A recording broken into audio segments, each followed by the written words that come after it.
A strange dream haunts a young man named Chen Chu.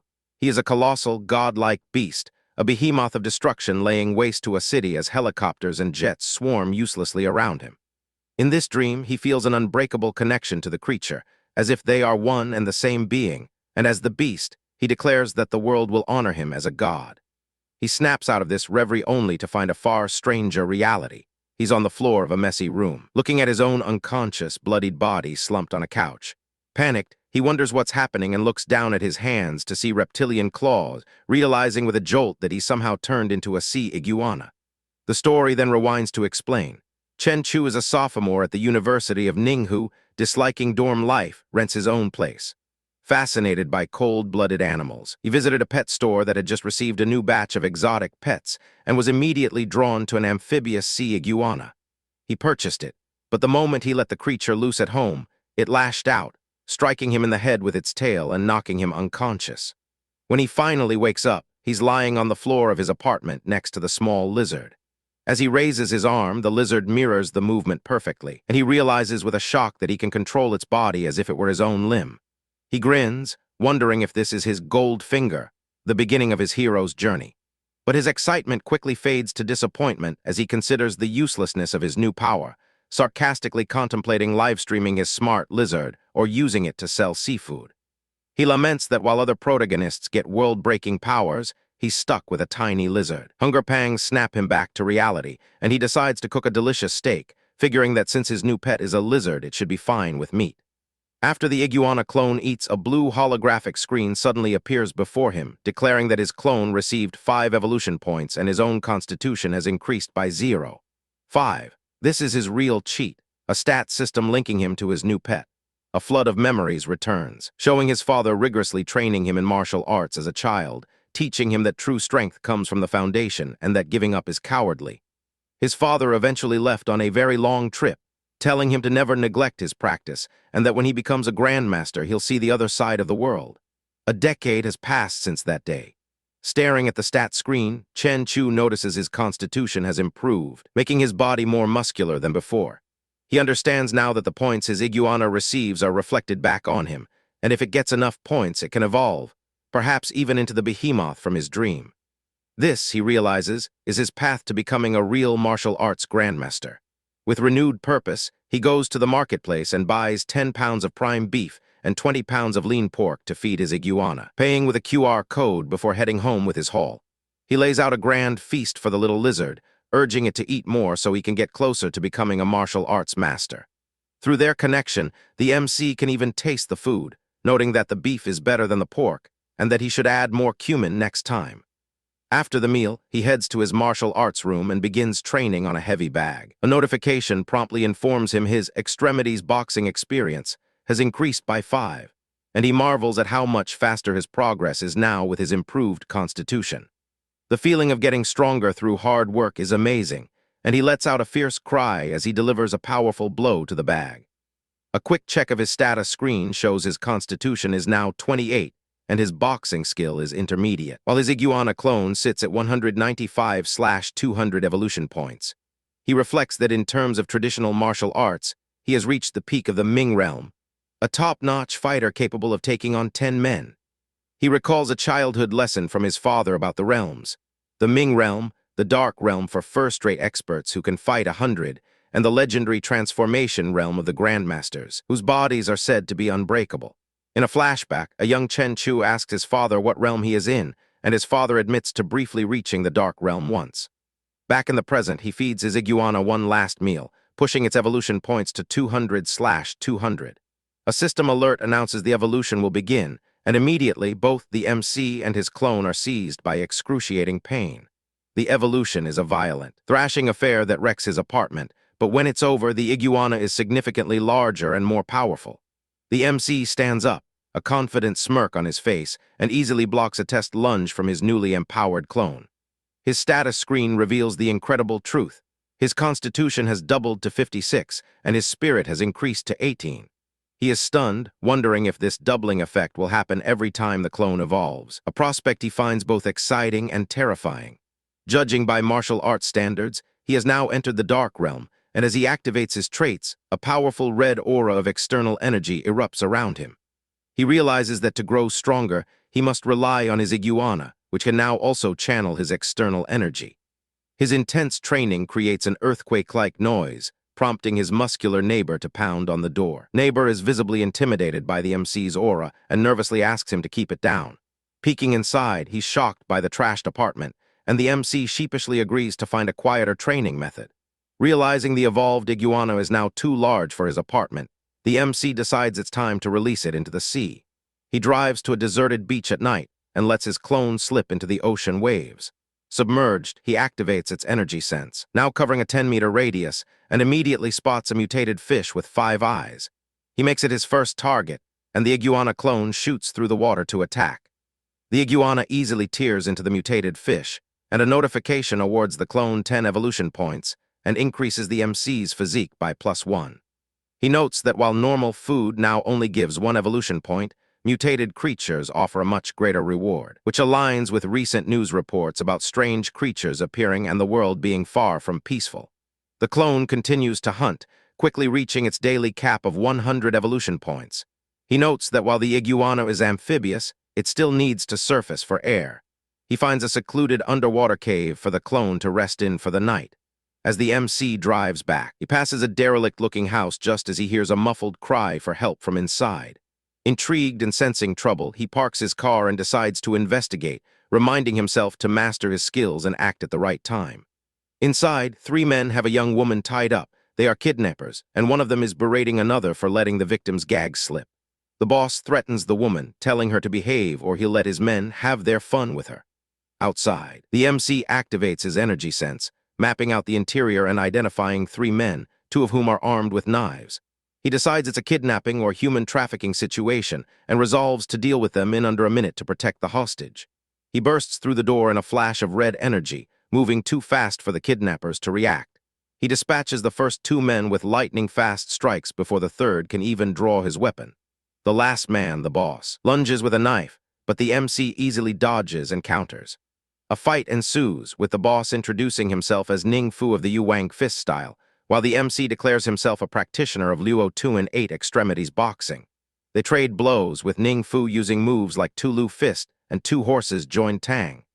The MC recognizes him as an expert, but manages to counter with the Iron Mountain Slam, a powerful ultimate move of his style. The blow sends Ning Fu flying, coughing up blood.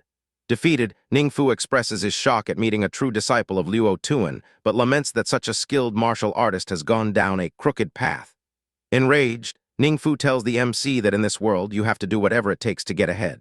He lunges again, but the MC, feeling the immense pressure from a true martial artist, knows the battle is dangerous. He strikes again, but realizes his control over his newfound strength is still inadequate, putting the man in a vegetative state rather than just disabling him. With the kidnappers defeated, he unties the crying woman, comforting her and telling her she can call the police after he leaves. He asks her one favor. If the police ask, she is to tell them she didn't get a good look at her rescuer's face. She nods in agreement, and 10 minutes later, the police arrive at the scene. At the security agency, Deputy Chief Guan King reviews the case file, noting the extreme force used to kick in the door. At least 1,000 kilograms, far beyond what any known boxer could achieve. 2 kidnappers were killed instantly, and the third is in a vegetative state. The victim, Lin Rongya, could not identify the masked rescuer. The deputy chief finds the level of force inhuman and unheard of, but notes that stranger things have been happening lately. A storm is coming. Elsewhere, a man named Zhang Changshu, who recently awakened the ability to breathe underwater, is celebrating a $2 million haul from a sunken ship with his crew. He has used his power to build a small smuggling empire, raiding sunken treasures to sell to the rich. As he boasts to his men, a projectile slices through the air and embeds itself in a tree nearby. The MC steps out of the shadows, confronting the smugglers. Zhang Changshu attacks him with a knife. The MC effortlessly catches the blade between his fingers, the force causing a fiery explosion on impact. Zhang's men, seeing their superpowered boss so easily handled, try to flee, but the MC quickly disables them. With the smugglers incapacitated, the MC decides to test his mind control talent. He commands Zhang Changshu to state his name and business, and the man complies like a puppet, revealing his smuggling operations and his underwater breathing superpower. The MC discovers the mind control is incredibly effective, even affecting his target's judgment. He sees an opportunity. He can use Zhang's smuggling company and ship as a front to get the money and resources needed to feed his ever-growing lizard clone. He exerts his control over the whole crew, finding it easier to dominate the weaker-willed henchmen. The next day, he has Zhang formally transfer ownership of the Yuan Yang fishing vessel to him. With his new resources secured, the MC spends the day training in the gym while his iguana clone rests in its mountain cave, passively gaining over 90 evolution points and growing another 20 cm. He knows he must become stronger, as he is not the only person with superpowers, and unknown creatures lurk in the ocean depths. His clone ventures into the sea and encounters a school of sharks. It devours a great white, earning 10 evolution points and finding the meat quite tender. This meal pushes the clone over the threshold, and a system prompt asks if he wants to initiate the second evolution. He confirms, and once again the painful process begins, causing him to collapse in the gym. When he comes to, his stats have skyrocketed. His constitution is now 130, 13 times that of a normal person, and he has reached the equivalent of great success in the dark realm. His clone has evolved into a scale-armored spiny lizard, a newborn ferocious beast, and has gained a new ability, water affinity. The lizard is now massive, weighing 4 to 5 tons, with claws like steel and the ability to swim at 70 kilometers per hour with less resistance, even faster than a large ship. Back at his new office, he instructs his mind-controlled subordinates to find the locations of priceless sunken ships in deep-sea areas. With his clone's new deep-breathing ability and enhanced perception covering a 20-kilometer radius, he plans to find them himself. Feeling satisfied with his progress, he decides to treat himself to some food, thinking that the whole point of raising a clone is to enjoy life a little.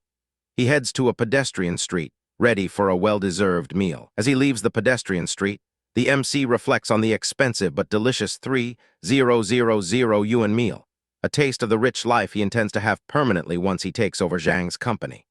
His thoughts are interrupted when a group of thugs harasses a woman nearby. One of them bumps into the MC and aggressively tells him to beat it. With his strength growing, the MC's passion for martial arts is reawakening, and he coolly tells the thugs to get lost, adding that he'll pretend he didn't see them. Enraged by the disrespect, one of the thugs lunges but stops dead as the MC unleashes his fiery red aura. The sheer pressure feels like being stared down by a ferocious beast, and the thugs, terrified, decide to flee. However, the woman they were harassing laughs and taunts them for being cowards, questioning if they are real men. Unable to let her see them as weak, the thugs change their minds and charge at the MC. Brandishing knives, the MC moves in a blur, dispatching one of them with a single swift kick that sends the man flying through the air. He internally notes that he used barely 10% of his strength. Any more would have turned the man to mush. The remaining thugs scramble away in terror, screaming that he's a demon straight out of hell. The woman staggers towards him, praising his strength, but her erratic behavior makes him suspect she's been drugged. She begins to flirt with him, draping herself over him and asking why he called the police and if he doesn't want to take her home. A few minutes later, the police arrive, and the woman poutingly calls the MC no fun before being taken away. The MC tells the officers he was just out for a midnight snack when he saw her. With that situation resolved, he turns his attention back to his goal, remotely taking control of his giant lizard clone. He pilots it through the ocean, using its energy sense, which now covers a 20-meter radius, to scan the seabed for the sunken ship mentioned in Zhang's intel. Soon he finds it, a massive shipwreck littered with chests, and inside one a jackpot of solid gold bars. He contacts his crew on the surface, ordering 4 Eyes to steer the ship 3 kilometers east and drop a recovery crate. While the clone works, it discovers a piece of strange black metal that is incredibly tough. Even the lizard's claws, which can tear through ordinary steel, can barely leave a scratch on its surface.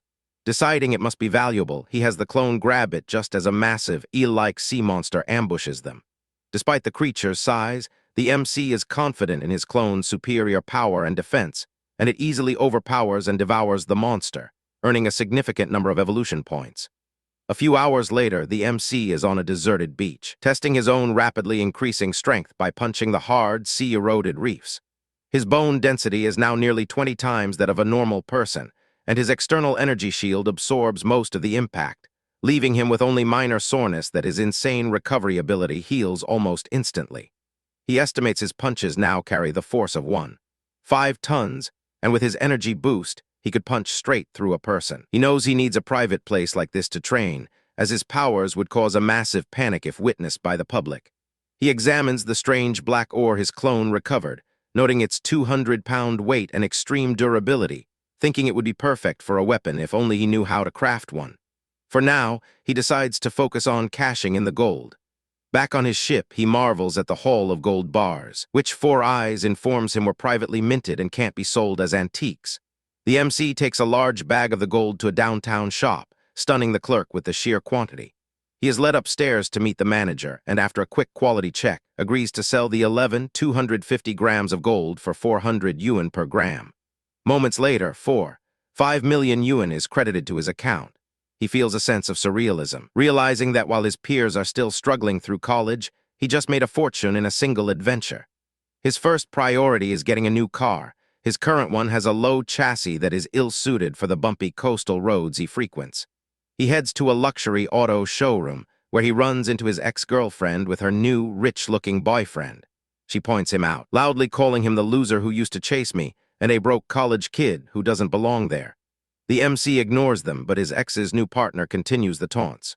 When she points out a flashy red sports car she wants, her boyfriend internally panics over the cost.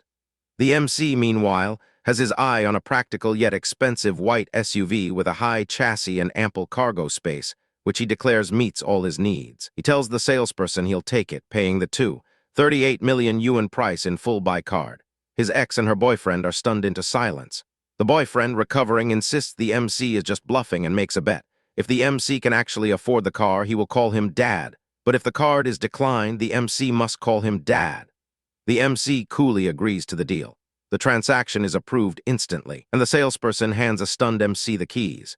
His ex stares in disbelief, wondering how he got so rich. As one of the MC's subordinates, Four Eyes, appears and smirks at the boyfriend, asking if he's going to keep his word and call the boss Dad. As the MC leaves, his ex desperately calls his name, but he walks away without a second glance, reflecting that people only feel regret after they've lost something. That evening, he treats his entire staff to a lavish dinner at the city's top fine dining restaurant, the bill coming to a staggering 888 yuan, further cementing his image as an impossibly wealthy and generous boss. After dinner, he heads back to his secluded shore to continue his training, now focusing on controlling his immense strength, which he estimates is close to 5 tons per punch with his external force field. He loses control for a moment and stumbles, realizing how much practice he still needs. His enhanced senses pick up a speedboat arriving nearby. It's a group of armed smugglers conducting a deal. After their transaction is complete, the MC decides that taking out such criminals is a public service and springs into action. He moves like a phantom, disabling the men on the shore in a flurry of precise, lightning-fast strikes before one can even effectively aim his gun. He then slips into the water, a dark shadow moving toward the boat. The men on the speedboat are thrown into chaos as a colossal creature smashes their vessel from below. They tumble into the dark water, screaming in terror as the massive, evolved lizard clone surfaces among them. The boss of the smugglers, in a final act of defiance, fires his pistol at the beast, but the bullet harmlessly ricochets off its tough scales. A moment later, the creature lunges, and the man's screams are silenced by the churning water. Later, back in his room, the MC lays out 3 million yuan in cash, preferring the tangible reality of the bills over numbers on a screen. The next morning, he meets his secretary, Su Lengyu, at a cafe to sign some documents. As they work, 2 men at a nearby table observe him, one noting his terrifying, mountain-like presence. The MC announces a company meeting, where he motivates his employees with the promise of a large year-end bonus. A text from his academic advisor reminds him it's the last day to register for school, a life he is rapidly leaving behind. He drives his new luxury SUV onto the N University campus, immediately becoming the center of attention and the subject of a viral post on the campus forum. The woman he rescued from the kidnappers sees the post and is shocked to learn her handsome rescuer is a student in the same year as her. On campus, the MC walks past the Taekwondo club, unimpressed by their fancy moves, and realizes he needs to learn new skills to better control his ever-growing power. He visits Longtang Steel and places a massive custom order for a 2-meter diameter steel pillar and various steel blocks weighing up to 20 tons each, intending to build his own private training ground. The total cost is around 700,000 yuan, which he pays without hesitation. The next day at his newly acquired warehouse, he watches as the huge pillar is installed, joking that it's a sea-calming pillar. While his clone continues to hunt and evolve, he feels his own progress is still too slow. Meanwhile, the authorities are piecing together the recent string of violent deaths, noting the insane strength of the perpetrator and the mysterious claw marks, suspecting an abnormal creature is responsible. A man named Wang Tianhua visits the MC's office, aware that he now controls Zhang Changshu's operation. Wang reveals he knows the location of a sunken ship worth tens of millions and proposes a partnership. He initially offers a 70/30 split, but the MC, unimpressed, demands at least 50/50, knowing that private salvage is illegal and Wang needs his unique capabilities. They agree to the deal and shake on it. 3 days later, after intense training and his clone consuming more mutated fish, the MC joins Wang on his ship to begin the salvage operation. The target is 700-800 meters deep, a depth where the water pressure is immense even for the evolved clone. After an initial search proves fruitless, Wang suggests the wreck may have shifted, and the MC expands the search a kilometer east, quickly locating the ship. The operation is a success, yielding treasure worth over 23 million yuan, of which the MC's share is 5 million. With his money problems solved for the time being, he knows his next goal is to become strong enough to withstand military-grade weaponry. Back at the office, he rejects a suspicious resume and casually tells his staff he made a few million on a recent project, awing them with his success before promising to take them out to a high-end club to celebrate. That night, at the club, they're approached by a man with long, reddish hair who asks if he is Mr. Chen, the owner of Tianlin Marine Industries. The man introduces himself as Lai Tianrui, the deputy general manager of Tianhong Group and a friend of Wang Tianhua, and expresses his interest in a fishing cooperation. The MC, playing along, agrees to meet at his company the next day to discuss the profitable venture. At the dinner table, the MC's employees are abuzz, shocked that their young boss is associating with the son of the richest man in N-City, a man worth tens of billions. The MC, meanwhile, smirks to himself, intrigued that even the son of the richest man is interested in shipwrecks. Later, his clone is in the ocean and comes across 2 massive bluefin tuna, each worth over 10 million, a coincidence he finds amusing. He brings the massive fish to his warehouse, thinking that they are practically money swimming in the water, and all he needs now is a buyer. The next day, Lai Tianrui is already waiting at the Tianlin Marine Company office. He gets straight to the point, revealing the exact location of a shipwreck. The MC agrees to a 50-50 split of the profits, though he can tell from Lai's expression that he's after more than just treasure. Changing the subject, the MC mentions he has a 4-meter bluefin tuna to sell, and Lai, impressed, immediately arranges a meeting with a high-end seafood restaurant owner. At the warehouse, a manager named Lin inspects the massive fish and confirms its A-grade quality. He offers a flat price of 7 million, and the MC agrees instantly. The ease with which he made another fortune is almost unbelievable to his secretary, Su Lengyu. To celebrate, the MC takes his team on a shopping spree at the Marriott International, a hub for the world's top luxury brands. He buys Su Lengyu a watch worth over 2 million and showers the rest of his staff with expensive gifts. Back at the office, he tells her to find him a large, secluded villa, specifying a budget of around 30 million. She immediately gets on it. Deep in the ocean, the MC's clone senses a powerful, dangerous presence below and spots 2 submarines, realizing he's not yet strong enough to confront them directly and decides to retreat. He tries to leave, but a colossal, red, crab-like monster erupts from the seabed to block his path. The creature is far stronger than the mutated ribbonfish he fought before, its power exceeding 10 tons, but the lizard clone is unfazed. It dodges the creature's attacks and retaliates with a powerful tail whip, engaging the massive crustacean in a fierce battle. Back in his office, the MC is researching unusual marine phenomena, finding reports of giant ribbonfish, triggerfish, and now, a giant spider crab, realizing the world is changing rapidly. He reads about recent submarine disappearances, including one that was attacked by an unknown giant sea creature, and understands that the deeper one goes, the stronger these new threats become. As his lizard clone consumes the giant crab, his own body size grows to 18 meters, and his physical stats increase by over 100 points, pushing his bone structure and muscle strength to an entirely new level.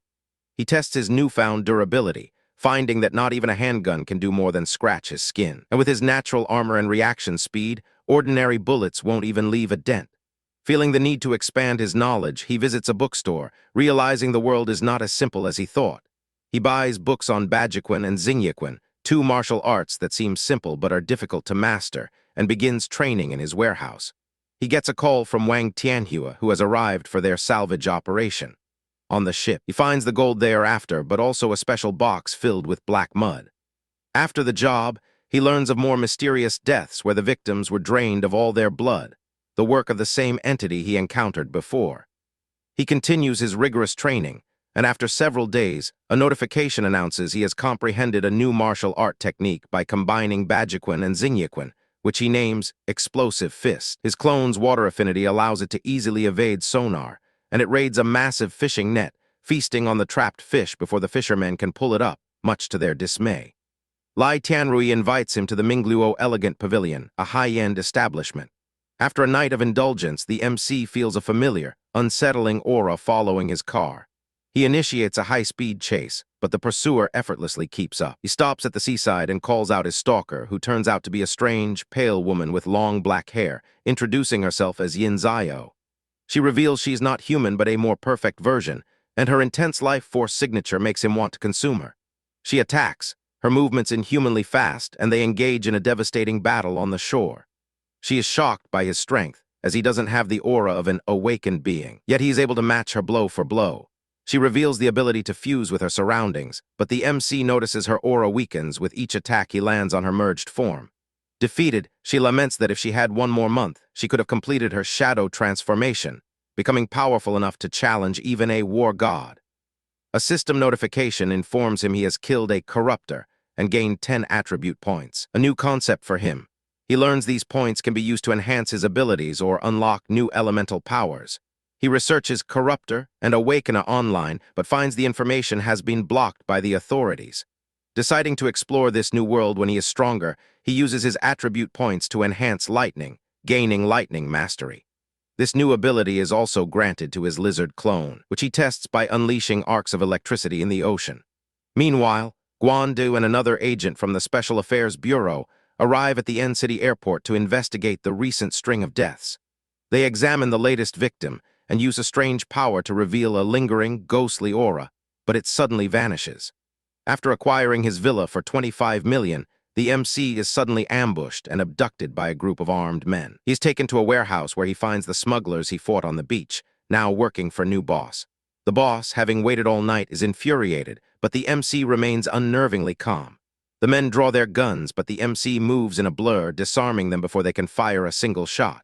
He catches a bullet with his bare hands, stunning the thugs. He reveals that they are the ones who are truly surrounded. He interrogates the boss, who reveals he works for Chang Duhong, the director of the Longhua Group, the same man who owns the antique shop.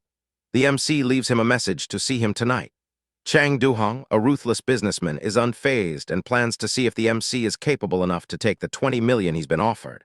That night, the MC drives to Duhong's villa, his speed now reaching 120 meters per second. He finds the villa heavily guarded, but there's more to the situation than it seems. Inside, Duhong waits with his men, confident in his numbers, but as the lights suddenly go out, panic ensues. The MC moves through the darkness like a ghost, his men's gunshots ineffective. The elevator door opens and Duhong orders his men to fire, but it's empty. The MC appears behind them and in a flash of movement takes them all down. Duhong reveals he is also an awakened and offers the MC 500 million to spare his life. The MC scoffs at the offer, more interested in learning about the awakened. Duhong tells him a story from 1999 about Tiger Mountain Town, which was incinerated by a person covered in flames, leaving behind a massive lake. As he speaks, Duhong lunges, but the MC is faster, catching his arm and ending the fight instantly. The next day, Wanda's team finds 31 bodies at the villa, including Duhong's. They suspect the MC is responsible, noting his cruelty, and plan to give him a chance to redeem himself. Deep underwater, the MC's clone discovers a live volcano at a depth of 1,200 meters. He's about to investigate when he sees a strange, glowing, roasted chicken-like creature flee from the volcano. He gives chase, following it as it tears through a dimensional rift. He finds himself in a strange, barren landscape, a notification informing him that the area is being corrupted by polluted energy, and that his immunity will only last for 5 hours. The MC finds himself in a desolate, otherworldly landscape, a twisted and broken version of a modern city street. A monstrous, zombie-like creature with glowing red eyes lunges at him from a broken window. He instinctively reacts, punching the creature so hard it explodes into a shower of black goo. A notification informs him he has killed a defective demon corpse and gained 2 stat points. He sees a familiar sign, Tiger Mountain Town welcomes you, and realizes this is the town Duhong spoke of, not destroyed but pulled into another world. Sensing danger, he decides to return and uses his 2 new stat points to strengthen his electric powers. Back in his world, he researches Tiger Mountain Town, learning that over 30,000 people vanished with it 20 years ago. He calls Lai Tianrui, who agrees to look into the current whereabouts of the displaced residents. The next day, he commissions a blacksmith to forge a 2-meter-long, durable knife and a small steel house, brushing off the blacksmith's concerns about weapon regulations by joking about needing protection from infectious demon corpses. Later, he visits Lai Tianrui, who is still shaken from his last venture but presents a business proposition. After a meal, the MC's clone, having feasted on a school of fish, finally accumulates enough points for its 3rd evolution. He buys a 20 million yuan villa in cash from a woman named Lin Kinj, and as the transaction completes, his clone begins its transformation deep in the ocean. The evolution is intense, causing a massive energy surge. When it's over, the MC feels his own body has undergone a tremendous upgrade. His senses are incredibly sharp, able to hear ants from 100 meters away. His strength and speed have doubled, and he now has new talents, affinity for water and electric and fire breathing.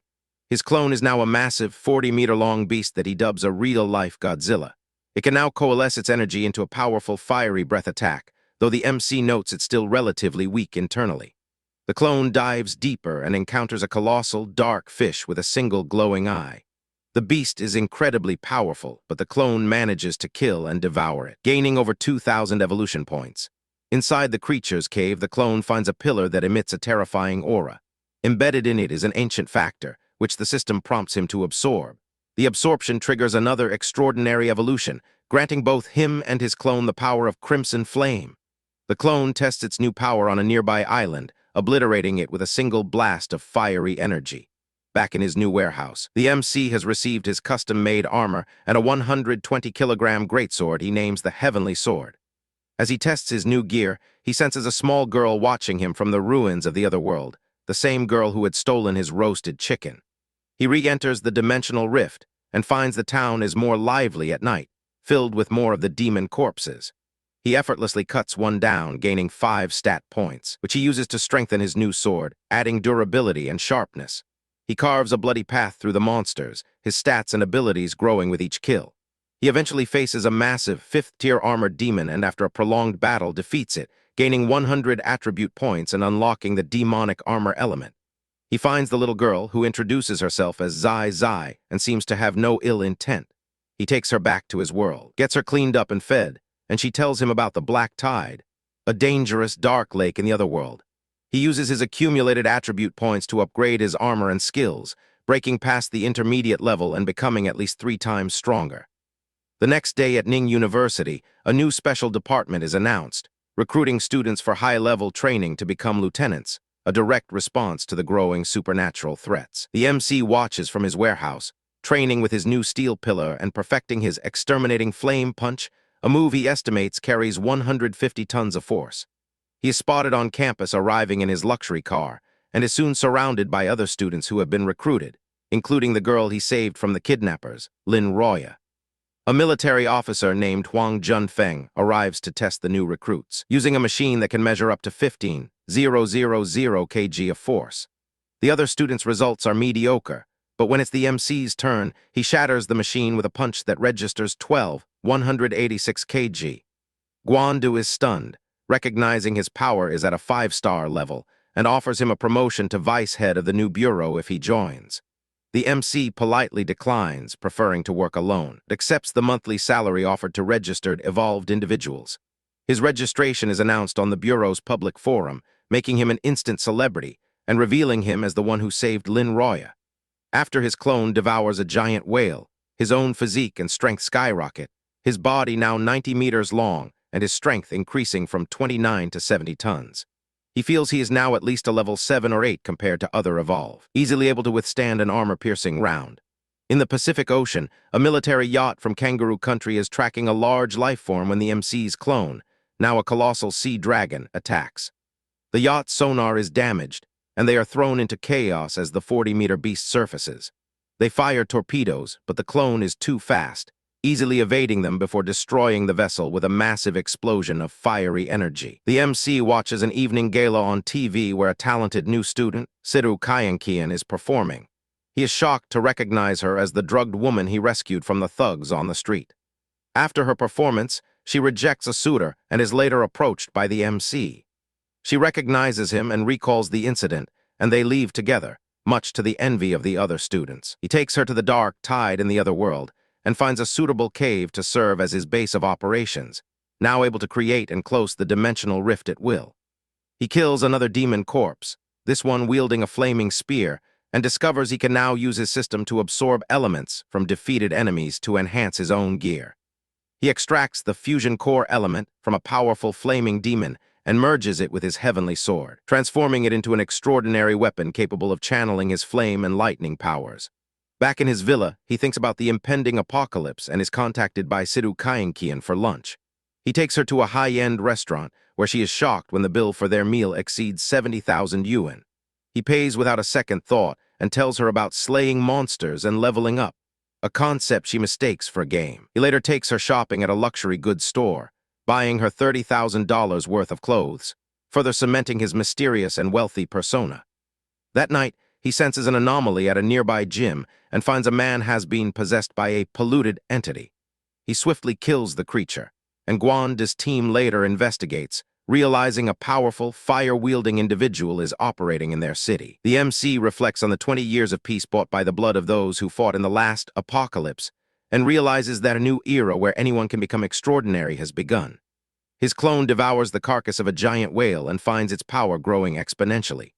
At the training grounds for the Special Bureau, the new recruits are struggling, but the MC, now in his powered suit, effortlessly dominates the tests, his strength now registering at over 12,000 kg. Guandu is amazed, confirming the MC is a 5-star evolved, and offers him a leadership position again, which he again refuses, content to get stronger on his own terms. A public announcement of his 5-star status makes him a citywide hero and a legend at his university. After his clone consumes a massive giant whale, his physique increases by 1,800 points and his strength jumps to 70 tons, putting him at a level 7 or 8 among the evolved and making him strong enough to withstand an armor-piercing round with his outer covering. He takes Siru Kyankian out for a seafood dinner, where she is stunned by the 70,000 yuan bill. He brushes it off and takes her shopping, where he is suddenly overcome by a strange aura and realizes he is being stalked. He confronts his pursuer at a gym, who turns out to be another polluted monster, which he dispatches with ease. Guanda's team investigates the aftermath, baffled by the power of the unknown individual who is cleaning up their city. The MC knows the apocalypse is coming and that he needs to get much stronger. At an underwater research facility, Professor Kant has extracted a special substance from a giant beast, a key to creating extraordinary humans and controlling other monsters. They are in the process of reviving a colossal, dragon-like creature when the MC's clone attacks the facility. The clone, now an even more massive and terrifying beast, shrugs off their military-grade weapons and unleashes an ultrasonic roar. The revived beast awakens and attacks the clone, but it is damaged and weak. The MC's clone absorbs the damaged ancient reason from the creature, gaining more power even as it rests. Back in the city, the MC takes Siru Kyankian out for lunch, and then heads to the teleportation door, eager to continue his training and level up his new swords. He effortlessly slaughters hordes of demon corpses, his power growing with every kill until he faces a massive 6th-tier demon, which he defeats with his exterminating flame attack, gaining 200 attribute points. He finds himself at Earth tier, with his physique at 1,752 and his crimson flame ability greatly enhanced, his attacks now reaching up to 30 meters. He takes Zai to a restaurant and reflects on his new powers, realizing he has a powerful Oko move but needs to train his other skills. He returns to campus and joins the special training program, easily outperforming everyone and catching the eye of the instructors. At a testing site, his punch registers over 12,000 kg, confirming his 5-star status. Guanda once again offers him a leadership role, which he again politely declines, saying he's used to flying solo. The Bureau officially announces him as N-City's first 5-star evolved individual, making him a celebrated hero. His power continues to grow exponentially, his clone now 90 meters long and his own strength reaching 70 tons, enough to withstand an armor-piercing round. The MC reflects on his power, noting that while a 7-star rating is the peak for most awakened, there's still a vast gulf between that and the 10-star fighting gods. He knows that in a peaceful world his rapid growth would be impossible, but with the apocalypse looming, powerful awakened, evolved individuals, and even gods of war will all step onto the stage. He vows not just to stand with them, but to surpass them all. His train of thought is broken by a flood of messages in his company's group chat, with his employees fawning over his new status as a 5-star individual. Amused, he simply replies, "No slacking on the job," which sends his employees into a frenzy of obedience. He then teleports to the warehouse at the docks, materializing his impressive armor and sword piece by piece. He tells Zai they are returning to the Otherworld and has her open the dimensional door. Stepping through, they find themselves in a hellish landscape of fire and brimstone, a completely different world from Tiger Mountain Town. He realizes the door's destination is random each time it's opened, and that he'll have to rely on Zai to keep it open if he wants to return. Worried that a monster could discover the portal, he decides it's better to let it close and have Zai open a new one later, a plan he finds acceptable. A system notification warns him that the extreme heat will kill most living beings and that his body is being affected by polluting substances, though his powerful physique grants him temporary immunity for 15 hours. He notes that his Crimson Flame ability allows him to offset the heat, making the warm wind feel almost refreshing.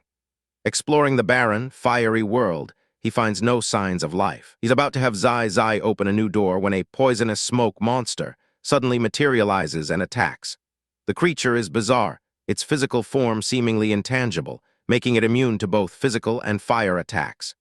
Realizing it's a filthy, evil entity, the MC unleashes his evil spirit-repelling thunder, creating an electric arrow that pierces the monster and causes it to dissipate, rewarding him with 20 stat points. He muses that he was lucky to have the right counter ability, otherwise the fight would have been extremely difficult.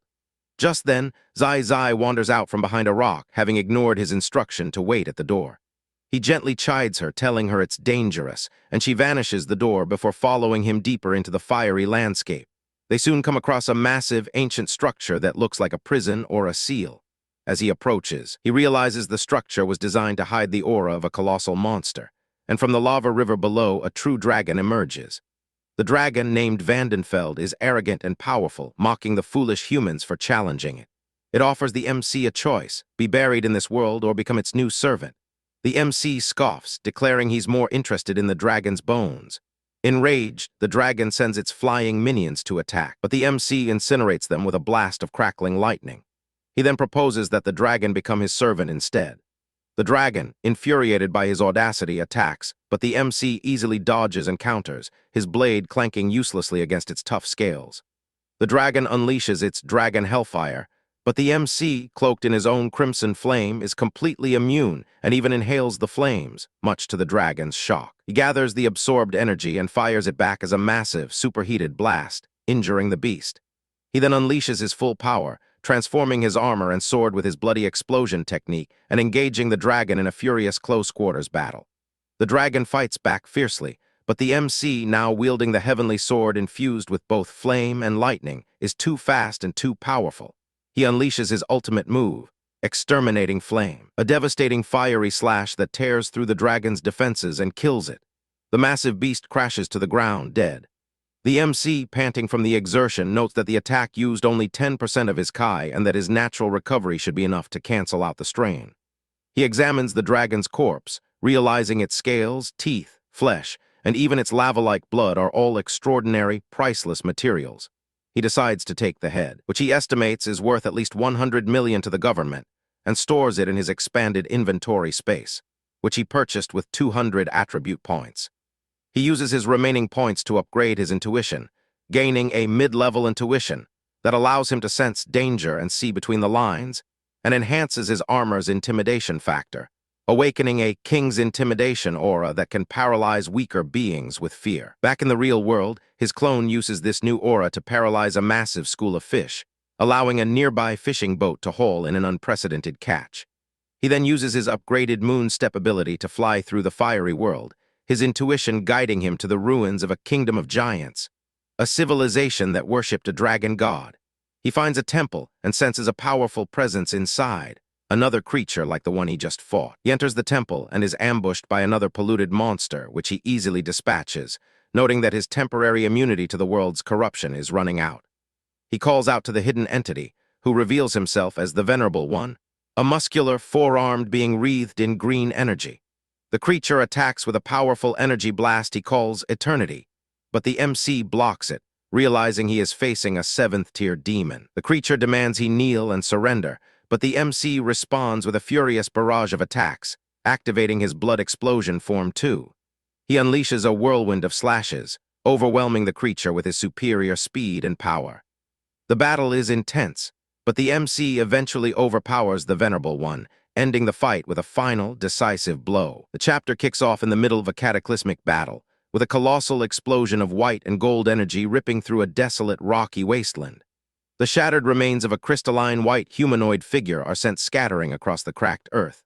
Landing gracefully amidst the chaos is the MC, Chen Chu, his body crackling with fiery power as he confronts the reforming entity. A blue holographic interface appears, identifying the technique in play as the Dragon Sealing Formation, a trap that grows stronger by absorbing the energy of its prisoner. The MC taunts his foe, explaining that struggling is futile. The crystalline being scoffs, asking if this was the same trick used on the ancient dragons before boasting that it is far too advanced to be captured so easily. In response, the MC powers up, ethereal chains of light wrapping around him as he formally introduces himself with a thunderous declaration. "My name is Chen Chu." He then slams his foot into the ground, sending a shockwave of power through the earth, seemingly as a feint, confusing his enemy. With blinding speed, the MC closes the distance and unleashes a furious combination of kicks and strikes, shattering the white entity into a million pieces. As the dust settles, the MC stands victorious over the smoldering battlefield, absorbing a glowing orb of energy from his defeated opponent while declaring his intent to claim its power.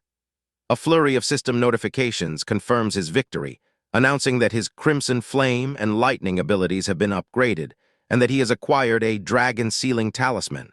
However, this power comes at a great cost. As a final, ominous notification warns that he has been afflicted with 99% strange pollution due to overexertion. A young woman with orange hair rushes to his side, warning him of the danger. The MC grimaces, admitting he fought for too long and must leave immediately. As they flee through a shimmering blue portal, a narrator explains that without the protection of the Exalted One, this world of dragons and giants is beginning to collapse. Back in his own world, the portal vanishes and the MC collapses, coughing up blood. Supported by the girl, he reflects on the price of his power, explaining that a normal person's body would be vaporized by it and that he must strengthen his own physique to handle the next level of his abilities. The scene shifts dramatically back to the ruins in the Otherworld, where the shattered white giant lies dormant. Its body begins to twitch and reassemble, its eyes glowing with renewed menace as it rises and lets out a fearsome roar. This event does not go unnoticed. Miles away in the ruins of a city, a squad of heavily armed soldiers detects the massive energy signature. The commander identifies a group of 5th-tier monsters and immediately calls for an artillery strike. A volley of missiles streaks across the sky, blanketing the area in a series of fiery explosions. The soldiers watch from their perch, the commander hoping the monsters haven't fled before the next barrage arrives in 6 minutes. A subordinate reports that the creatures are stationary, busy consuming their own dead. Another soldier checks a scanner, confirming a pollution level of 15.5, which the commander deems acceptable for a salvage operation. The men begin to celebrate their good fortune, discussing the high price the monster corpses will fetch on the black market, enough to purchase 5 bottles of purifying energy at 200 million a pop. They dream of living like kings for a while. Their celebration is cut brutally short when the resurrected white giant, now grown to a terrifying size, looms over them. The commander can only stare in disbelief and horror. The squad's scanner goes haywire, the pollution reading skyrocketing past 500 as the soldier holding it screams in terror. The commander's order to run is lost in the chaos as the giant monster attacks, its massive tendrils impaling one man and vaporizing the others in a gory explosion of blood and viscera. This apocalyptic event triggers a global alert, and a massive defense missile is launched from a secret base, streaking into orbit before hurtling back down like a meteor and obliterating the giant in a nuclear-level detonation. The violent spectacle dissolves, revealing the MC waking up peacefully in his bed. The entire apocalyptic battle was merely a nightmare. He gets up and calls for a young girl named Xiao Zai, who turns out to be the same orange-haired girl from his dream world, and she greets him with a silent hug. As he holds the sleeping child, the doorbell chimes. At the door is a striking woman with bright red hair, clad in black leather, who claims to be from Speedy Takeaways. The MC is amused by the sight of a delivery driver on a high-end motorcycle at dawn. She retorts with equal wit, noting the strangeness of a mansion owner with a child ordering takeout daily. Her playful demeanor evaporates when she recognizes him, dropping her delivery bag in shock and identifying him as Chen Chu, the first of the new evolved individuals. She excitedly declares that she is there to pursue him romantically, leaving the MC utterly baffled. After introducing herself as Huangfu Zian, she speeds off, promising to see him for his next order. Moments later, a man the MC calls Brother Lai appears, warning him that his newfound fame has turned the neighborhood into a magnet for the rich and powerful, making it crucial for the MC to choose his allies wisely. Brother Lai elaborates that the city's wealthiest residents are moving into the area, all vying for the MC's protection and resources in the face of the monster threat. He has arranged a dinner meeting with them, which the MC agrees to attend. Before Lai leaves, the MC mentions his bizarre encounter with Huangfu Zian. Lai is stunned, cautioning the MC that she is dangerously determined and, more importantly, is backed by her father, Huang Fudai, the richest man in N City. Meanwhile, at Ningcheng University, news reports of the decreasing global pollution are interspersed with stories of monster attacks. Two female students discuss the impending apocalypse. One laments the pointlessness of studying, suggesting it's more practical to find a powerful man to marry. Her friend, who is the MC's girlfriend, scrolls through articles about him, admitting that despite his perfection, she's unsure of her true feelings for him. Her phone rings. It's the MC calling to invite her to lunch. At the same time, in the opulent Huang Villa, Zian reports her encounter to her father. Huang Fudai is pleased with his investment in moving nearby but dismisses the MC as a mere brat he can easily manipulate. Zian disagrees, stating she likes the MC for who he is, not for his power. Unfazed, her father lectures her on how the powerful manipulate people through their desires. But Zian reveals her own cunning plan. She has started a takeout company specifically to deliver food to the MC, having secretly installed a custom app on his phone so she can personally handle all his orders. She is confident that this relentless, quirky sincerity will win him over. Back at the university, the MC picks up his girlfriend, Lin Roya, while being watched by a trio of envious male students. Their leader urges them to focus on getting stronger instead of gossiping about the MC's relationships, and to challenge him honorably if they wish to win a girl's affection. In the car, Lin Roya shares her worries about the upcoming second apocalypse and the negative comments online labeling the MC a coward for not joining the official Special Tasks Bureau. The MC reassures her, explaining he avoids the Bureau's bureaucracy but will not hesitate to fight on the front lines if a true threat emerges. They arrive at the Hotel Supreme for the meeting with the city's billionaires. The group's representative, Lai Chenghong, proposes the formation of a security council with the MC as its chair, offering him a salary of 100 million a month to protect their villas. The MC cleverly reframes the offer, suggesting that the billionaires should be paying a fee to join his council. After a tense exchange where the MC calls out their hypocrisy, Lai Chenghong raises the offer to 200 million. Huang Fudai, also present, dismisses the bureau as unreliable and adds another 100 million from his own pocket, bringing the final offer to a staggering 300 million a month. The chapter opens with the MC holding up a 50,000 banknote, coolly informing the stunned billionaires that money will soon be as worthless as scrap paper, useful only as a fire starter after the monster attacks begin. Lin Roya's father is incredulous, protesting that official media reports have downplayed the coming apocalypse as a normal-level event. The MC scoffs at their naivety, pointing out that the government's Special Tasks Bureau is so overwhelmed just trying to contain the 5 known apocalypse doors that they haven't been able to recruit a single 4-star individual. He reveals the grim truth. The real battle is happening far from public view, and the government is in no position to help them. Huang Fudai, accepting the harsh reality, asks what the MC demands in place of money. Standing before the city skyline, the MC declares he has no need for cash and lists his terms. The blueprints for a mountain fortress, special dirt from Julong, gold from Lanshan, and specialized medicine from Beirai. He gives them a tight deadline.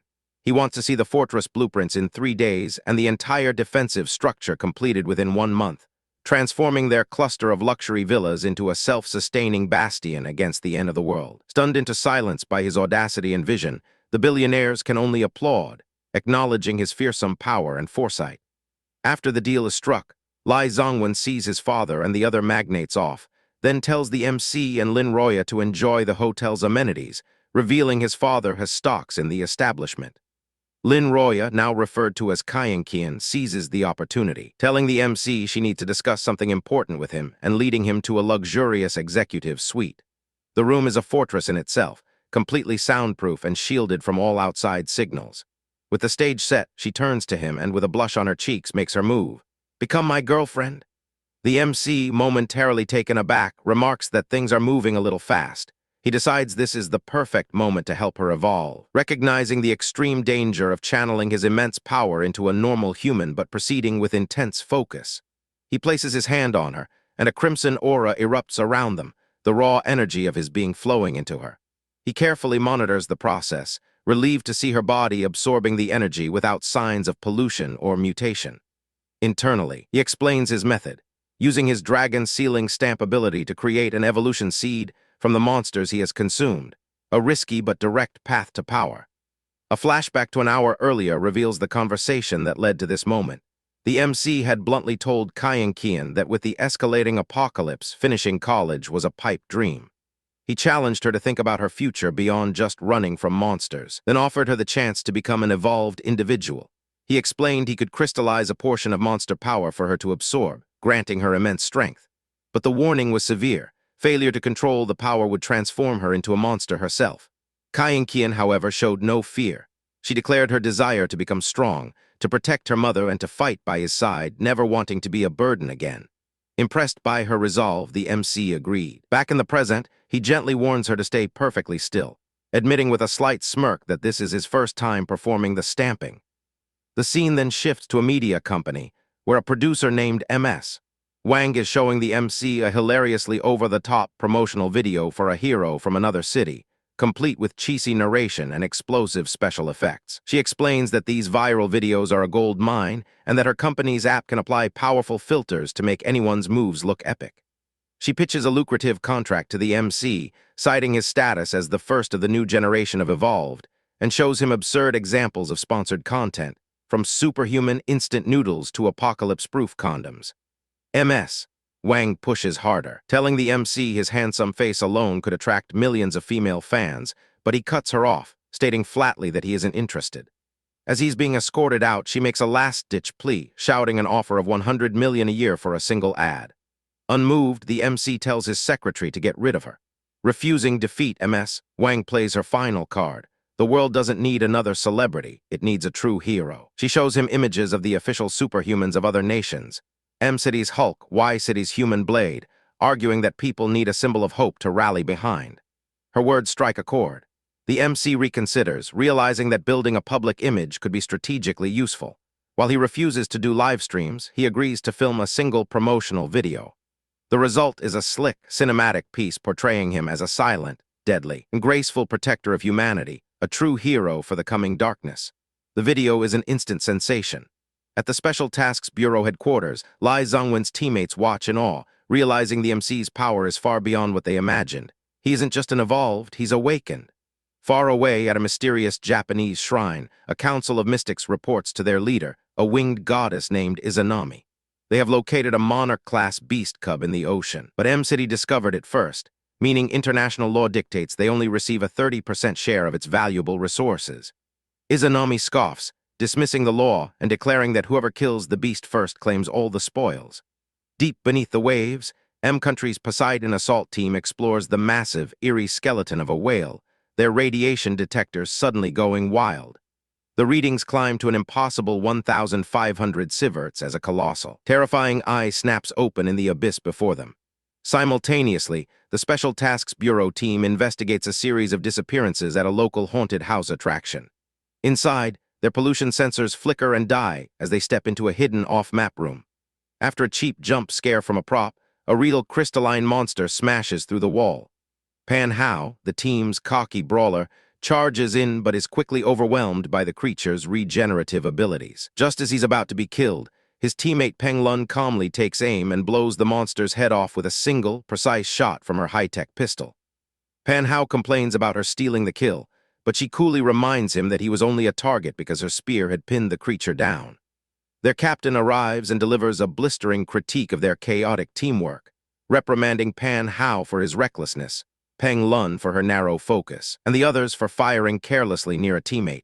He reminds them that in this new world, a single mistake means death. His lecture finished, the captain reveals top-secret intelligence. An apocalypse-level monster recently appeared in M City, shrugging off a nuclear bomb and causing the deaths of 17,000 evolved before it simply retreated. He warns them the coming apocalypse will be far worse than anyone knows and distributes rare spiritual crystals to help them power up, giving them 10 days to ascend past 4 stars for the sake of humanity's future.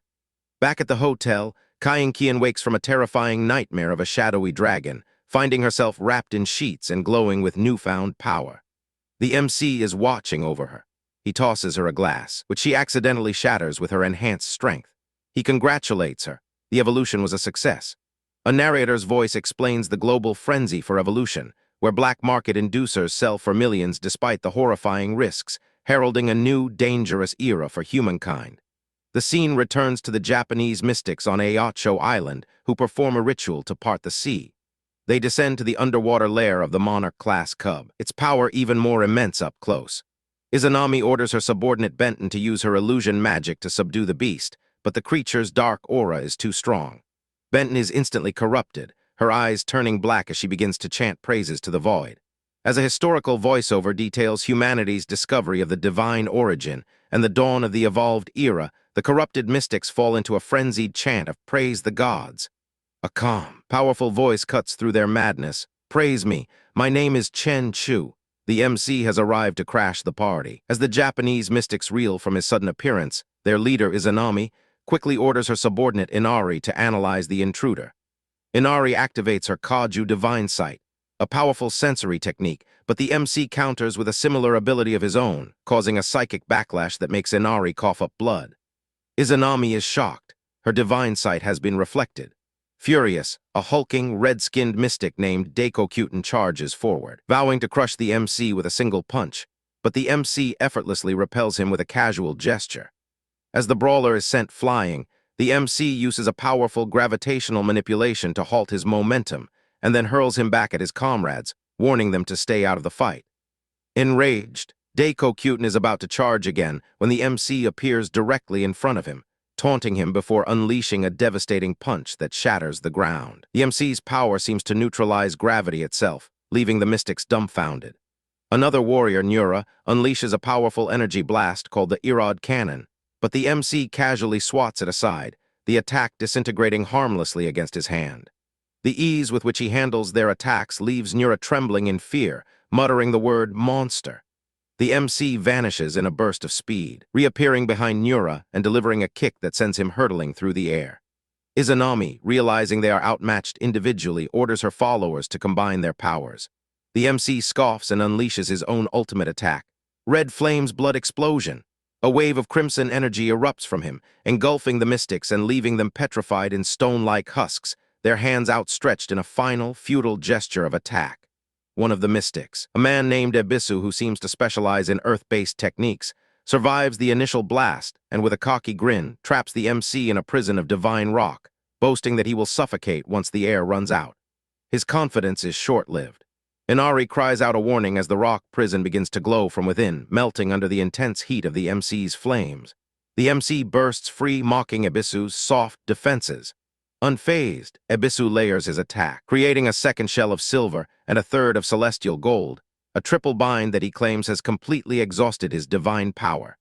The MC's demonic clone, watching from the sidelines, chides Ebisu for using his strongest move so early. The other mystics celebrate their victory prematurely, but Inari's divine sight reveals the terrifying truth. The triple seal is completely ineffective against the MC, who can counter metal constructs. With a surge of lightning, the MC shatters the Golden Palace from within, sending massive shards of debris flying and knocking the mystics off their feet. He emerges from the wreckage, his body glowing with white-hot energy, and declares that he will grind their corpses into the dirt one by one. A red-haired mystic, enraged by the deaths of his comrades, charges forward, but the MC dismisses his flames as lukewarm, fit only for brewing tea. He demonstrates his own superior power, unleashing purgatorial karmic flames and forming a spear of hellfire, which he hurls with deadly accuracy. The spear impales the red-haired mystic, who dissolves into embers. Before the others can react, the MC appears beside them, but his attack is intercepted by the timely intervention of Daiko-Kyuten and Izanami, who combine their powers to launch a wrathful Raksha cannon. The MC counters with Yomi's myriad scorch annihilation, a massive vortex of fire that engulfs their attack. He then unleashes his dragon-sealing mark, a golden energy field that traps his opponents. Izanami recognizes the technique and orders her psychic unit to intervene. A woman named Benton unleashes Yomi Karadama, a powerful psychic attack that traps the MC in a mental nightmare realm. Inside this domain where physical power is useless, Benton tortures the MC, amplifying his pain 100-fold. However, the MC remains completely unfazed, nonchalantly stating that her psychic attacks are nothing but noise if he feels no pain. He explains that the agony of his own crimson flame bloodburst is 1,000,000 times more intense than her illusions, and with a surge of his own mental power, he shatters her psychic domain, leaving her catatonic and muttering, "I am defeated," over and over. Izanami, furious at her subordinate's failure, ruthlessly executes the now useless Benton, declaring that the weak have no right to become gods. She then performs a bizarre ritual, absorbing Benton's power and beginning a dark transformation. The MC, sensing the familiar energy of his sword lizard clone, realizes with a smirk that Izanami has been using her followers as vessels to cultivate origin essence. He unleashes his own power, and Izanami counters with a divine light attack from a sacred mirror, a technique meant to destroy a body from the inside out. Unharmed, the MC simply dons his imperial demon armor and taunts her. Another mystic, a shadowy figure named Tsukayomi, attacks from the darkness, boasting of his immortality as long as shadows exist. A winged Tengu warrior joins the fray, his attacks powerful enough to shatter any shield. The MC engages them in a high-speed aerial battle, easily dodging and countering their complex illusion-based attacks, which he dismisses as trash. Annoyed, he decides to end the fight by vaporizing all the shadows in the area along with his opponents. He unleashes a massive explosion of light that incinerates the Tengu and leaves Tsukayomi wounded and exposed. He stands over his fallen foes, challenging any others to step forward. At that moment, a red-haired woman, a traitor from the mystic's own ranks, appears, mourning her fallen little brother. Izanami, enraged by this betrayal, orders the remaining Tengu to kill her. The traitor, however, refuses to fight, stating that she only ever wanted to be a normal big sister. As the Tengu hesitates, the MC offers the traitor a chance to leave if she renounces her hostility. Before she can answer, Izanami's transformation completes. She becomes a monstrous, multi-limbed serpent creature and swallows the Tengu whole, absorbing his power. She declares that only she is worthy of godhood and that the rest of them were nothing but vessels. The MC, amused by the internal strife, offers the traitor one last chance to flee, but she chooses to stay and fight for survival. As they prepare for the final battle, a flashback reveals the mystic's tragic origin as orphaned test subjects, survivors of a disaster who banded together to live on, their quest for godhood born from a desperate desire to escape mortal suffering. Izanami, now fully powered, unleashes a torrent of shadowy serpents, but the traitor counters, vowing never to submit. As Izanami continues her dark transformation, she uses a gravitational power to lift the bodies of her fallen comrades, intending to absorb them. The red-haired traitor, whose name is revealed to be Kagetsuchi, intercepts one of the bodies, catching it before Izanami can claim it.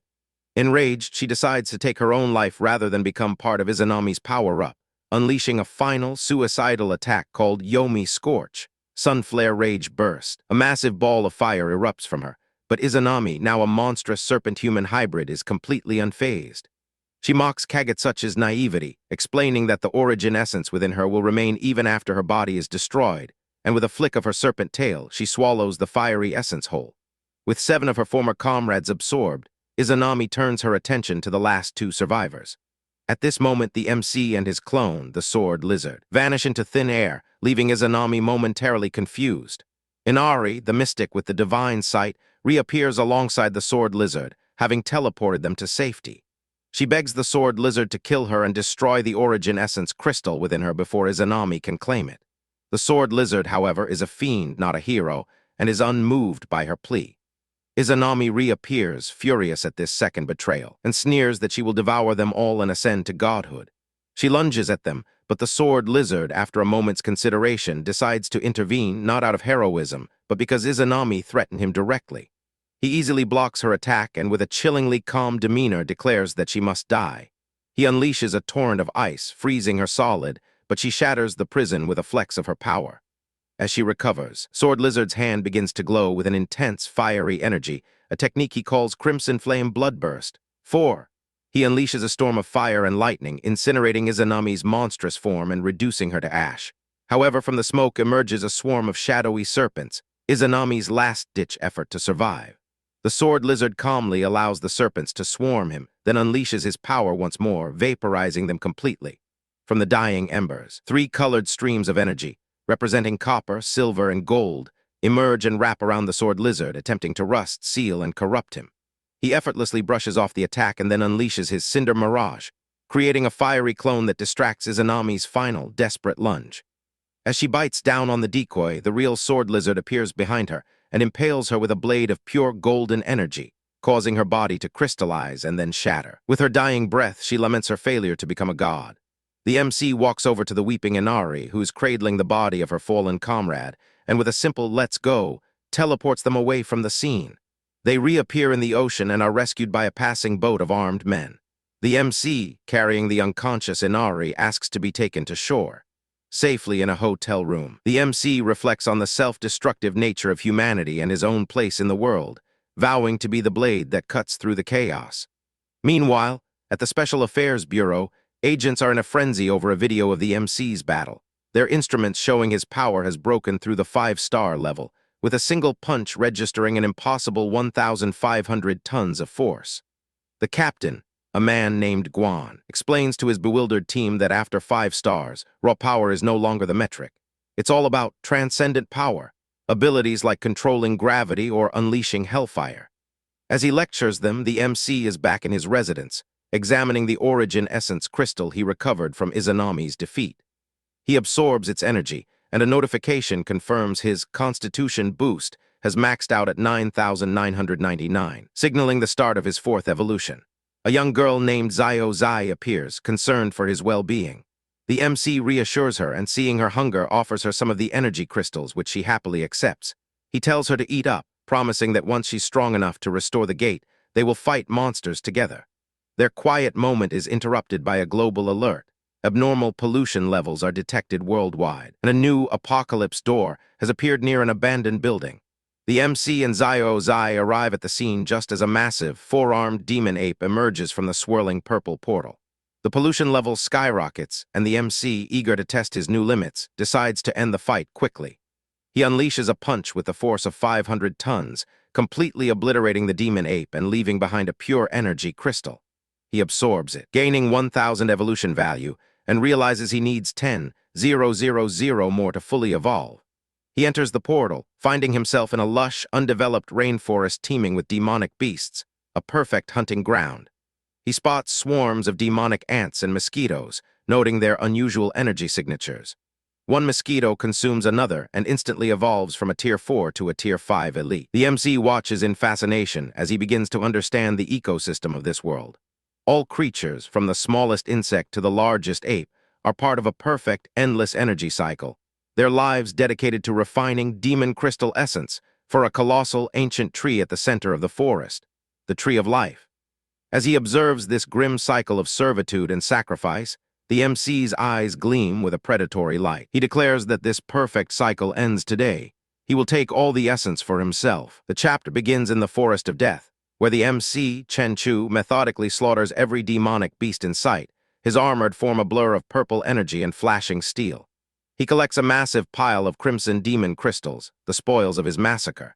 A system notification explains the fusion rules. 8 low-tier crystals can be combined into 1 mid-tier crystal, and 8 mid-tier crystals can form 1 high-tier. The MC begins the fusion process, his hands glowing as he combines the crystals into a single, potent, high-tier crimson demon crystal. However, a new notification reveals a tantalizing but risky option. This high-tier crystal offers a mere 1% chance to trigger a random domain super-evolution, a power far beyond conventional means. Deeming the odds too low, the MC decides to hunt for even more crystals, aiming for something higher tier. He continues his rampage, amassing an even larger horde of crystals, and through repeated fusions, he successfully crafts a mid-tier deep blue demon crystal, which increases the super evolution chance to a more palatable 10%. Still not satisfied, he declares his desire for a 100% guarantee and sets out to exterminate every last creature in the forest. After an untold amount of slaughter, he finally forges a single, brilliant, high-tier, deep blue demon crystal, which grants a 100% chance of super evolution. His victory is short-lived. A colossal winged beast, a chimera monarch, descends from the sky, its aura so powerful it warps the very environment around it. The MC realizes this Tier 9 demonic beast is the true ruler of the forest, the apex predator that has been devouring other creatures to evolve for centuries. With a wicked grin, the MC decides to use this ancient creature for his own ends. He offers it the precious deep blue demon crystal, a final tempering to push its power to the absolute limit. The chimera accepts the offering, and a massive surge of purple energy erupts as it undergoes its ultimate evolution, becoming a Tier 10 demonic beast. The MC watches with satisfaction, vowing to let the beast enjoy its newfound power for a moment before he takes it all back, magnified 100-fold. The newly evolved chimera immediately attacks, spewing a torrent of potent acid that forces the MC to dodge. He notes the beast's immense power and centuries of accumulated energy, comparing its raw strength to that of his sword lizard clone. He decides to test his own strength against it, engaging the monster in a brutal, high-speed clash of blades and claws. The chimera's scales are harder than steel, and its regenerative abilities are astounding, healing a deep gash from the MC's sword in the blink of an eye. It then reveals another surprising ability, lightning magic. The MC counters with his own Thunder Guard and Crimson Flame, matching the beast's elemental fury. He manages to draw blood, and with a confident smirk, he declares the beast's time is up. The chimera unleashes a massive, unavoidable lightning storm, but the MC, anticipating this, takes the attack head-on, knowing that creature of its intelligence would never use a wide-area spell that could harm itself in close combat. His gamble pays off, the lightning fades, and he uses the opening to impale the beast's wing with its own tail, which had been severed in the earlier exchange. The chimera roars in pain as its own acid melts through its flesh. The MC seizes the opportunity, unleashing a final, devastating attack that slays the mighty beast. A system prompt confirms his victory and rewards him with an ultimate dark gold magic crystal. As he absorbs the crystal, his armament haki undergoes a super evolution, breaking through to its highest level. He discovers he can now manipulate space itself, teleporting instantly from one location to another. He tests his newfound power, creating a miniature black hole that collapses in on itself with terrifying density. Now overwhelmingly powerful, he finds this world boring and decides to leave. Back in his residence, his body begins to glow as he enters the final stage of his evolution. He tells Zio Zai he will be asleep for 2 days and instructs her to wait for Huangfu Zian to bring food if she gets hungry. As he enters a deep slumber, Sidu Kaienkian, now an evolved individual herself, tries to call him, eager to share her good news, but is met with his unavailable phone. Meanwhile, at Ningda University, Lin Roya's friends gossip about Sidu Kaienkian, who has been publicly calling herself the MC's girlfriend. Inari, now a student, dismisses Kaienkian as unworthy, stating that the MC deserves someone more capable. Her words are overheard by Lin Roya, who is visibly upset by the news. The scene shifts to the Special Affairs Bureau's testing room, where Lin Roya is overseeing Sidu Kaienkian's registration as an evolver. The test reveals Kaienkian's staggering power, a punch force of 4,700 kg and a speed of 68 m/s, placing her at the peak of a 3-star evolver right after awakening. Her abilities are fire-based, with the destructive power of a high-yield grenade. The other agents are stunned by her talent, which rivals that of the MC himself. Later, Bureau Chief Guan offers Kaienkian a position, but she politely declines, stating she needs to discuss it with her boyfriend, Chen Chu. Guan, understanding the situation, gives her the official evolver credentials and asks her to pass on a message to the MC. The Hang Cheng Chamber of Commerce affair has been resolved, with the 3 involved corporations completely destroyed. Kaienkian returns to the MC's mansion to find him in a deep, feverish sleep, his body burning up as the evolution progresses. As she watches over him, a government broadcast announces a mandatory evacuation of all areas within 10 kilometers of the Doomsday Gates, a clear sign that the impending disaster is far worse than the public has been led to believe. At the Tiancheng Corporation, employees are discussing the evacuation when a woman named Leng Yu receives a package from their boss, the MC. Inside are evolution crystals, one for each employee. Leng Yu crushes one in her hand and is instantly engulfed in red energy, awakening as an evolver. She realizes the crystals are a gift from the MC, a way for them to protect themselves during the coming apocalypse. The chapter opens on a cocky influencer named Alexander, known as the Sword Saint, live streaming to his fans and promising to expose the MC, Chen Chu, as a fraud who uses special effects to fake his powers. At the Special Affairs Bureau, Bureau Chief Guan is frantically trying to contact the MC, whose phone is switched off, while Alexander's taunts echo from a nearby monitor. Guan's subordinate, Lai Zhongwen, arrives at the MC's company, only to be told by a calm Leng Yu that the boss is in seclusion and cannot be reached. Lai is apoplectic, explaining that the MC's reputation, and by extension the nation's, is on the line. Just as he's about to despair, the MC casually appears, looking transformed with long, flowing hair and a powerful new aura. He agrees to the fight, deciding it's time to refresh his public image. A flashback to 10 minutes earlier shows Huangfu Zian and Lai Zhongwen arriving at the MC's villa, where they witness his evolution culminate in a brilliant pillar of light that shoots into the sky. The MC emerges, reborn and radiating power, his sword lizard clone having evolved into an ancient-grade jet-black extermination dragon, and granting him the Imperial Gene, an ability to learn the skills of slain monsters. Back in the present, at the Bureau headquarters, the MC discusses the upcoming duel with Guan Ju. Guan warns him about Alexander's reputation and the diplomatic tightrope he must walk, urging him to win cleanly and decisively. The MC, unconcerned, heads to Country Y for the fight. A few hours later at the Country Y Evolutionary Arena, Alexander is basking in the adoration of his fans, mocking the absent MC. The live-stream chat is filled with taunts and jeers. Alexander, believing the MC is a no-show, is about to declare victory by forfeit when Guan Ju informs him the duel is set for the following morning. A deliberate ploy to test the MC's speed and endurance by forcing him to travel 10,000 kilometers in just 6 hours. Guan assures his team that a supersonic jet will be arranged to get the MC there on time. But the MC, overhearing, coolly states that 5 hours is too slow and, in a breathtaking display of power, vanishes in a streak of purple light, shattering the windows of the Bureau with the sonic boom. He streaks across the sky, but his journey is interrupted by a bank robbery in City M being carried out by foreign evolvers. Initially planning to ignore it, the MC changes his mind and decides to treat it as a warm-up. He effortlessly dispatches the robbers, one of whom has the ability to manipulate metal, and with a casual glare, cripples the rest. His heroic intervention is captured by news crews, and the footage instantly goes viral, with viewers marveling at his incredible speed. Back at the arena, Alexander is still gloating when the MC suddenly appears behind him, casually eating a bag of fries. The live-stream audience and Alexander himself are stunned into silence. After a comical interruption where the MC takes a phone call from Guan Ju in the middle of the arena, the duel finally begins. Alexander, furious at being so thoroughly upstaged, charges with his lightning-infused sword. The MC calmly warns him not to use lightning as it will backfire. Alexander scoffs, explaining that elemental backlash would require the MC to have 100 times his power, and swings his sword. The MC doesn't move. A massive bolt of lightning arcs from the sky, striking Alexander and leaving him a smoking, charred wreck on the floor. The crowd is in shock. Alexander, barely conscious, staggers to his feet and, switching to a flaming greatsword, charges again. The MC, with a bored expression, simply stops the blade with 2 fingers and shatters it. He then reveals that his warning also applied to fire. Alexander, now desperate, summons a non-elemental greatsword and makes one final, rage-fueled charge, only to be interrupted by the MC taking another phone call from Guan Ju. The MC relays Guan's message to the global audience. He was delayed because he was stopping a terrorist attack, a fact that instantly turns the tide of public opinion. The crowd, which had been cheering for Alexander, now turns on him, branding him a fraud and a clown.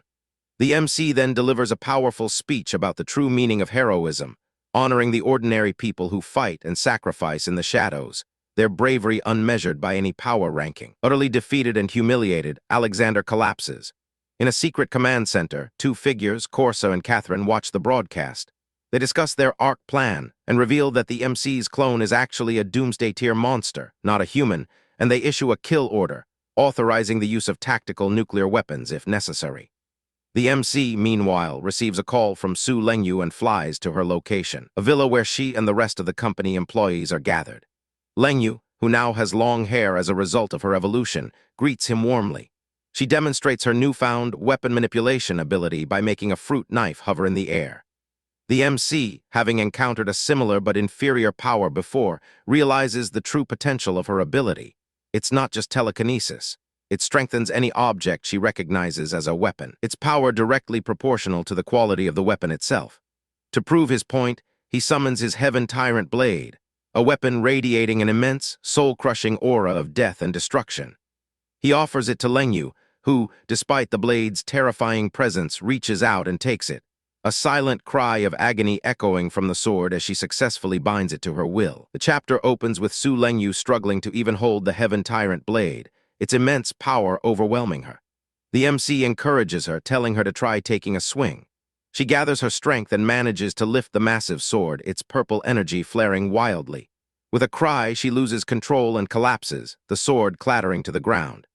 The MC praises her effort, explaining that even that single, uncontrolled swing was enough to unleash a world-shattering force, a fact proven by the sound of a distant, angry shout about a damaged roof. He tells her she'll need a weapon better attuned to her abilities, and then, to the delight of his other employees, announces he's treating everyone to lunch. He pointedly tells Lengyu that she will be coming with him, alone, after the meal. The scene abruptly shifts to a military command center where alarms blare as a massive, monstrous forelimb breaks through Doomsday Gate No. 2. Artillery fire proves useless as the creature, a monarch-class ancient behemoth, continues to emerge. The commanding officer, Colonel Catherine, watches as their helicopters lose power and fall from the sky, a sure sign of the monster's powerful source field. With conventional weapons failing, she makes a ruthless decision: deploy tactical nuclear warheads, despite her own troops being on the front line. The missile is launched, but loses propulsion mid-flight and crashes harmlessly, another victim of the monster's energy field. A narrator explains that this is a common, brutal tactic, using humanity's strongest weapons to cull the endless hordes of monsters, a desperate stopgap to delay the inevitable apocalypse. Catherine gives a chilling speech, declaring that the deaths of her soldiers will be a glorious sacrifice for the Great Arc Plan, a mission to cross through the Doomsday Gate and find a new home for humanity. Back at the Special Affairs Division, the MC arrives with Lengyu and Sidhu Kyankian, who is immediately recognized as the takeaway sis. After a brief, frosty introduction between the two women, the MC meets with Bureau Chief Guan De. Guan is overjoyed by the positive international image the MC has cultivated after the duel with Alexander. The MC, however, cuts to the chase, introducing Su Lengyu as a new evolver needing registration. The subsequent test reveals Lengyu's unique ability. Her strength is directly tied to the weapon she wields, effectively boosting her rank by 1 star.